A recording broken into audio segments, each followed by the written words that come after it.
একজন অসাধারণ সত্যিকারের জনপ্রিয় অভিনেতা আকম হাসানের জীবন কাহিনী। এত বড় একজন জনপ্রিয় অভিনেতা হওয়ার পরেও কিন্তু তাকে নিয়ে টিভি চ্যানেলে ইউটিউবে এত বেশি মাতামাতি হয় না, অথচ বাংলার এমন কোনো সাধারণ লোক নেই যে তাকে চেনে না।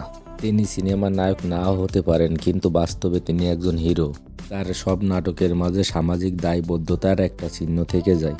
আকম হাসানের পুরো পরিবার, আকম হাসানের এক ছেলে ও এক মেয়ে। এছাড়াও আকম হাসান বিভিন্ন নাটকে বিভিন্ন অঙ্গভঙ্গিমায় দর্শকের মনোরঞ্জন করে থাকেন। তার নিখুঁত অভিনয়ের জন্য জায়গা করে নিয়েছে হাজার কোটি মানুষের হৃদয়। আকম হাসানের জনপ্রিয় নাটক বাড়াবাড়ি, আকম হাসানের জনপ্রিয় নাটক কুস্তি, আকম হাসানের জনপ্রিয় নাটক তিন গেদা, আকম হাসানের জনপ্রিয় নাটক কাক্কু, আকম হাসানের জনপ্রিয় নাটক তাফালিং জামাই। আসলে এসব নাটকগুলো করার পর আকম হাসানের আর কখনো এসব নাটক দিয়ে হাজারো কোটি দর্শকের মন জয় করে নেই।